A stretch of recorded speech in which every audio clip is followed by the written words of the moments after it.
The last 24 hours have seen a rapid ramping up of the rhetoric coming out of the White House toward North Korea's rogue regime.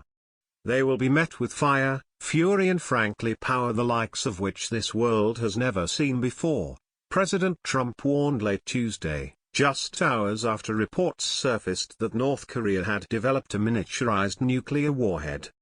The possibility of war on the Korean peninsula suddenly seemed much more real. I reached out to Elise Hu, NPR's Asia correspondent, who is based in Seoul for an on-the-ground perspective of the situation. Make sure to check out her amazing Elise Tries video series here. Our conversation, conducted via email and lightly edited for flow, is below. Elisa, in the last 48 hours, it feels like the likelihood of a war on the Korean peninsula has surged. Does it feel that way in South Korea? In a word, nope. When we interviewed some folks around town today of different ages, the response from younger people, 20s and 30s, was sometimes, "What Trump statement are you talking about?" South Koreans are news savvy and have certainly seen many headlines, but fiery rhetoric, especially from North Korea, is something everyone here is used to. This is a country that's lived under the existential threat of North Korea for decades, so the new ICBM capabilities and the war of words that Americans are getting tense about doesn't translate over here in the same way. On Korean Twitter today, the trending topic was the possibility of an extra week of summer break. Elisa, how politically active/aware of Trump is the population? And what is their view of his handling of Kim Jong-un in particular? It's a very politically active population. I mean, just a few months ago, South Koreans showed up in the literal millions too. It's a very politically active population. I mean, just a few months ago, South Koreans showed up in the literal millions to peacefully protest their president in the streets, which led to her historic impeachment and removal from office. They sure know who Trump is.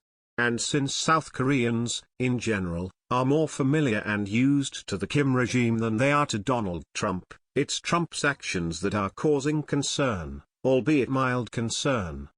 It's weird, and a new thing in the Trump era, that they're more wary of the leader of their American ally than the leader of its unruly neighbor.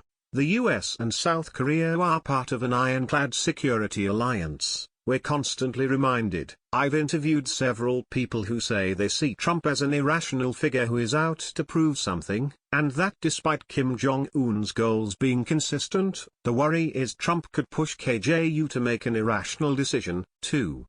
President Moon Jae-in, who just took office in May, stressed with Trump in a phone call on Monday that he really wants to see a peaceful, diplomatic resolution to the North Korea issue. The line from the Blue House, the presidential administration here, is constantly stressing diplomacy over military action. But I should mention every once in a while I meet a baby boomer-aged cab driver from the far right of the political spectrum, hawkish, who tells me he would welcome a preemptive strike on North Korea. Damn the consequences. Elisa, what is the perception of Kim in South Korea? Active danger? Joke? Neither. Both. More of a joke than an active threat. One thing my local producer here tells me is that Koreans often don't even use Kim Jong-un's last name when they refer to him, which is a real sign of disrespect in the Korean language.